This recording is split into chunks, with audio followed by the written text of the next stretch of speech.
Saya mau melanjutkan dongeng saya yang soal Bapak Prabowo, nggih. Karena rasanya kalau nggak saya ceritakan dengan lebih detail itu mulek di sini sederek. Tentang saat di Stadion Mojokerto tahun 2018 itu saya waktu itu duduk dalam sebuah balai atau ruang gedung di stadion tersebut, dan dekat jalan lalu lalang, dan di situ ada beberapa jalan seperti tiga gitu.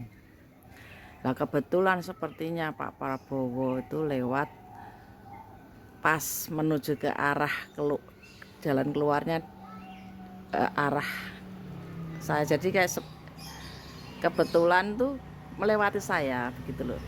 Ya saya nggak nyangka berjalan gitu saya seperti melihat Pak Prabowo itu datang ke saya, dan saya berdiri kan, terus mengarah mau nyalami saya juga mau salaman. Dengan tenangnya saya, energi itu sudah saya kumpulkan karena melihat Pak Prabowo dari arah menuju ke saya mengumpulkan energi yang saya dapat dari Malang Selatan. Saat itu saya mendapat amanat dari di suatu dekat pantai di Malang Selatan sana. Saya kumpulkan karena energi itu ada di dalam diri saya. Karena saya merasa amanat ini harus diberikan ke Pak Prabowo, saya harus bisa salaman. Pak Prabowo harus bisa menyentuh jari tengah saya karena saya kumpulkan di sana energi saya. Saya siap-siap mau salaman, begitu tiba-tiba teman saya yang sudah saya anggap seperti kakak, seperti mbak, tiba-tiba mendorong saya hingga saya akan jatuh terduduk. Sedang Pak Prabowo bilang, kok bisa gitu saja ya. Saat itu feeling saya berarti kayaknya yang jadi bukan Pak Prabowo, seperti itu. Saat itu saya sedihnya di situ, berarti yang jadi bukan Pak Prabowo, seperti feeling seperti itu ya. Saat teman saya salaman cerita ini kalau didatangi Pak Prabowo,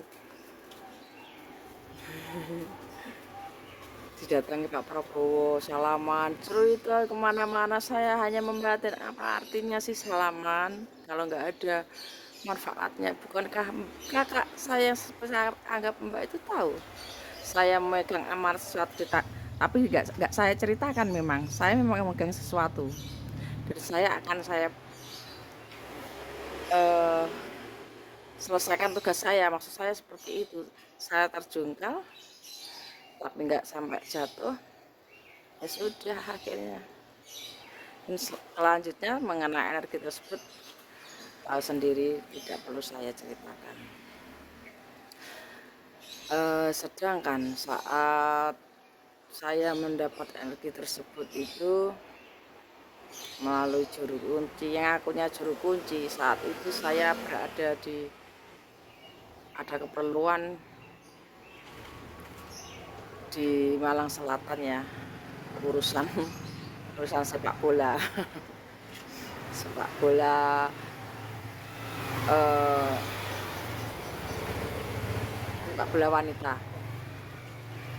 anak-anak generasi baru seperti itu. Kebetulan terus teman saya itu punya, mbak ada yang ingin bicara, nggak tahu ini juru kunci Pantai Selatan, bilangnya gitu. Saya nggak kenal. Saat itu saya ingatnya namanya Kak Iwan. Lalu dia salam rahayu kepada saya balas bla bla bla bla. Saya nggak mau. Setelah ini dipaksa, akhirnya saya bawa begitu saja, dan sebagainya. Oke. Lalu terjadi kebetulan seperti ada keajaiban tiba-tiba saya bisa pergi ke Bathara Katong, bisa pergi ke Jolotundo, ke makam Syekh siapa itu yang banyak makam palsunya itu, sampai ketemu Ratu Angin di Sitinggil dan sebagainya. Banyak sekali di makam kayak Kera Putih semuanya, saya nggak tahu namanya, semacam itu. Jadi seakan-akan ajaib tanpa saya rencanakan. Dan semua saling berkehubungan dan pelan-pelan saya sambil melakoni apa yang harus saya ritualkan, akhirnya belajar saya meningkat, semakin meningkat hingga sekarang. Mereka alhamdulillah saya mengerti arti kepasrahan, ketulusan dan sebagainya, semakin mempertebal iman saya tentang keagungan yang kuasa. Nggih sederek nggih, mekaten yang ingin saya odarkan sedikit-sedikit mawon, karena banyak sekali yang muntel di sini itu. Banyak sekali ceritanya saya ceritakan secuil sedikit-sedikit. Ya, mugi rahayu pinaringan selamat.